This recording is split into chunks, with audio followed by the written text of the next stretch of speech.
Hey everybody, and welcome to another Geeky Grind. Got a little bit of some Folgers here. As you can see, we are filming this part on remote at my parents' house. So none of the fancy coffee making equipment's with me, so the Geeky Grind is pretty basic this week. But we don't have any basic troop to paint this week. We got a Skitarri Marshal. We got an HQ choice for the ad mech here. And as always, we gotta start off with our handy paint list. It's gonna be popping up right here. We got Leadbletcher for that good silver metallics. We got our Averland Sunset. You know me, I love me some yellow paint. We got some Retributor Armor for our golds. We got neon purple for our bases. We got Administratum Grey for our rocks. We got some Mournfang Brown for those leathery bits. We got some Ceramite White. Yeah, using Ceramite White this week. Not using the white ink. Just trying to mix up a little bit. Trying to do it. The white ink, I think I just couldn't find it. I think it was actually hiding out in the, along with my black Vallejo surface primer with the airbrush. So, we got some Baharruth Blue, my classic go-to glowing blue paint, some white gesso again for the bases, and then a little Mephiston Red thrown in here. So let's get to the beautiful painting footage. Alright, we are in here with, just looking over the mini. Alright, now we're going in with our Leadbletcher, getting all of our metallics done in. I bounce back and forth. Sometimes I feel like you want to use Leadbletcher. Sometimes I want to use Vallejo's the white aluminum. It's just kind of like my ad mech. I like them to be a darker, grungier silver. So I definitely use a lot more of the gunmetal when I'm doing the metallics on them. Just working in here, getting all these silvers. The power cord for the servo skull, his arm, his backpack.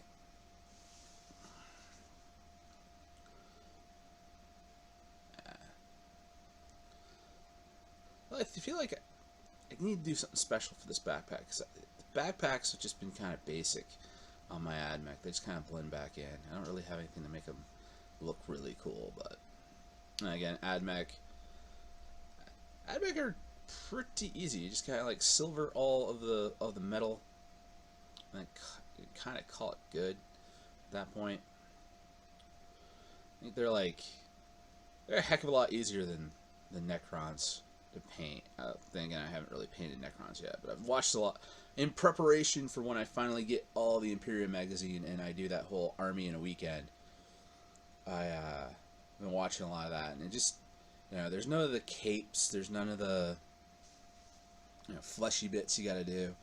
Very much simpler, easy. I might actually be able to get to a point where I can actually just use 3 paints on a mini, but you know me, I can't just do 3 paints, but I'm a pretty good speed painter. This actual video is sped up 200% to get this one done. But I think overall this mini took me about actually it took me about a half hour to actually get this all done once I got it primed. I think my speed is definitely improving. Alright, now we're coming in with our Retributor Armor. We're going to give this some bling. Working here on the staff. This little clock he's got sitting on his thing. Little emblem on his chest. All these little fancy doodads and dongles. Yeah, we're gonna put a little pop of gold on the backpack here. These little dangly things on the end of the cables. I have no idea what they actually are. I don't really pay attention to ad mech lore. I just figure they look cool if they're gold. Put some gold on this pistol. Give that a little pop.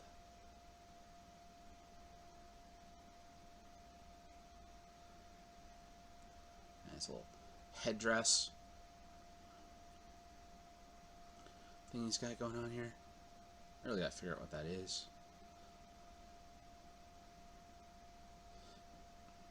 Alright, now on to our yellow.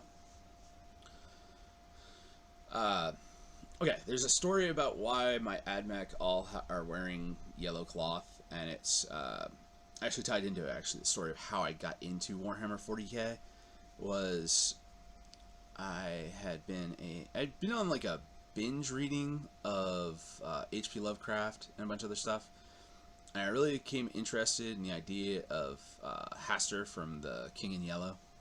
I know it's not H.P. Lovecraft, but it's in that same vein, same universe.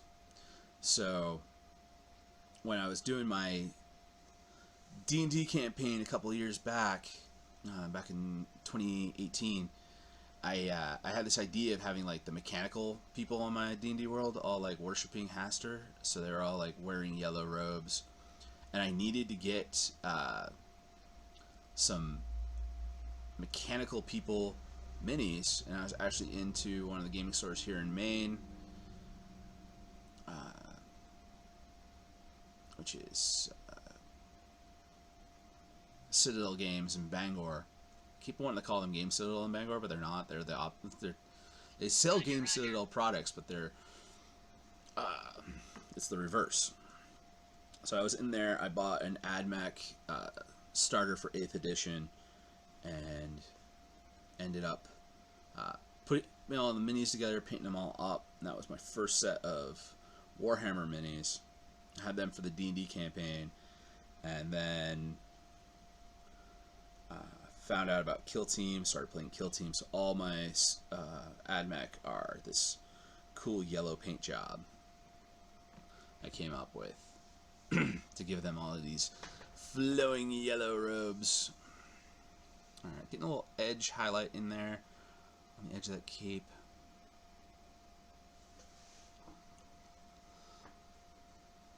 Switched over to my finer tip Citadel brush so I could actually get into all these bits. So I really should have painted this cape first before I painted any of the other metallic bits on the outside. I should have just done the, you always want to work from the inside out when painting minis. Should have done the metal bits inside of his cape, and then came for the cape, then came over and did all the backpack and guns and stuff like that was outside. But if you got a fine tip enough brush and can really get in there, then you don't have to really worry about it too much. Just work on your brush control. Alright, we're getting the browns in. We got these leather shoulder pads on the mini.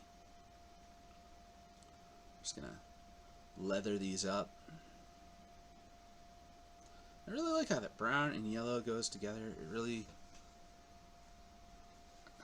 It's not really a pop, it's just a good blend for the two. Alright, getting the leather on the staff. Getting that done.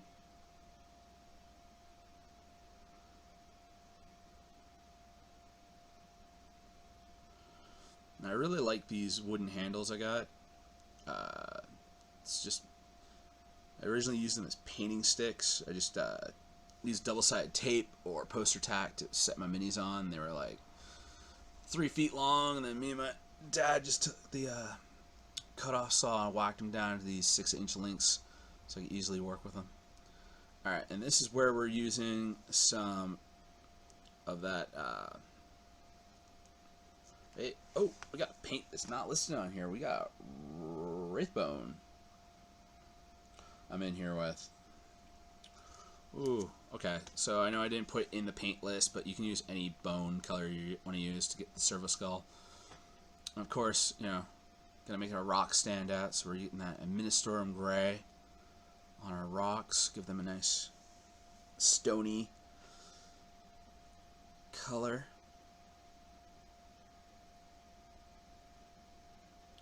Alright, we're gonna get here on the inside of the cape. I actually have some of my Vanguard are actually done with gray capes on the outside, so I can tell them apart, because it is impossible really from like 2 feet away on the table to be able to tell a Ranger from a Vanguard. So there's a little different color tape. Alright, now we're getting the white. We're putting this down on all the lenses. That way we've got a nice white base that when we come over with our actual color, what these lenses are glowing as, we'll have that all set up. Alright, so I've really been trying to do more pin washing, more try to like get into finer details. So I just put a little black wash on there before I start putting our blue for our glow for our lenses. And I really like doing that pen wash. Just tapping in there a little bit. Alright, now we're coming in with our neon purple on our base. Just want to get a good coverage. This, you know, the neon purple craft paint, it's a little sloppy, so doesn't really like this. It doesn't. It's a craft paint. It's not a model paint. It's not really designed to do what we're doing with here. Well, to paint models, but for base coats, it really does work good. As long as you get a good thick coat on it, it'll dry in there and pool where you want it to be and work out right. Alright, now we got our Mephiston Red, and we're just going to put some on this power cable that's coming up to the servo skull. Now we want to make sure there's some differentiation, because it's not just going to be like 2 solid cords. Alright, here I'm jumping the gun and putting some Abaddon black around our base ring. You can use any black that you got to do this. Brother, you're gonna see why in a did you want to minute. be here? You lost a friend. I did too. Alright, skip back. We're gonna fix this.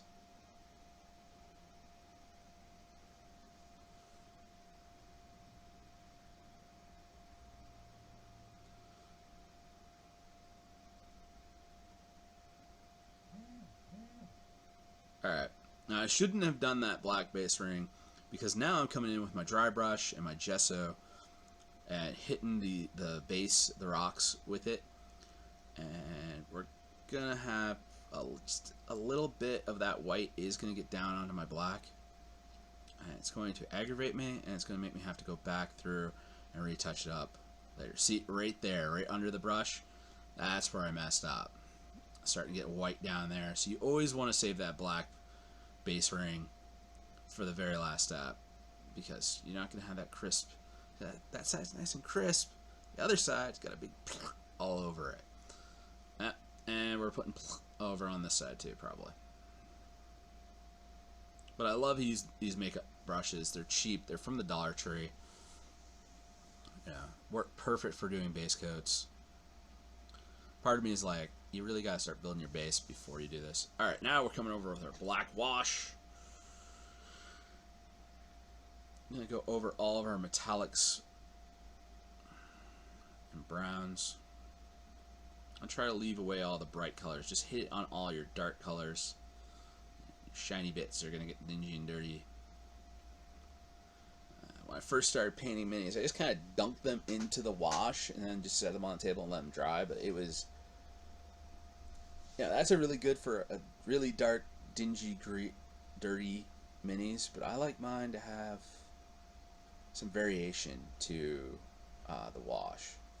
So I'm really starting to get into just putting it where I want it to be, using a little bit to create some of those shadows and transitions. Alright, we're going to come back in to the parts where I already did the recesses of the cape and make those a little bit darker.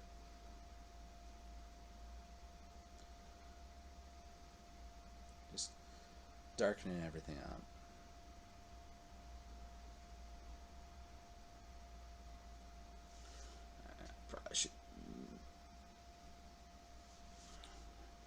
move that cursor so I can get that line out of there.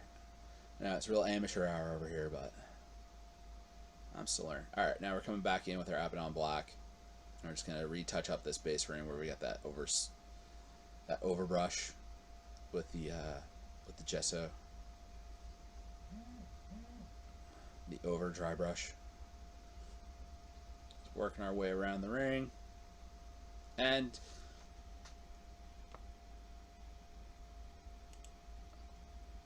there you have it. Yeah, total length of painting was about 30 minutes. 30 minutes to get a Skitarri done. Yeah, I'm pretty proud of myself. This didn't have it quite as much detail as some of the more lengthy, long process paintings, but I'm pretty proud. It came out great. Enjoyed it, and really can't wait until some point in the future when I can finally get my AdMac on the table. I think I've got enough right now to be able to field 150 points, and once I get all the units that are coming in the Imperium magazine, I'll actually be able to field up to a 2,000 point army. So 1,500 point army I can field right now. I'm still missing about 500 points, but I'll get there. I will definitely get there.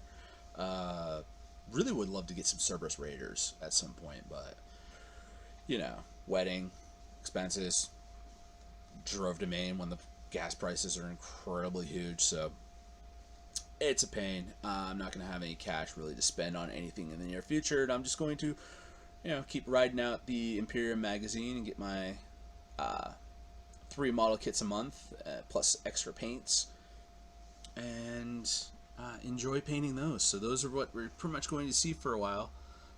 Next week we have the Parasite of Mortrex. Was able to pick one of those up, so I'll see you next week for painting a Parasite. We're going to go back into my NIDS painting scheme. Also was able to get footage of me putting the mini together, so we'll have a little build montage before we dive into painting that mini next week. And I'm going to stop because I'm rambling and Laura's not here to stop me from rambling, so peace!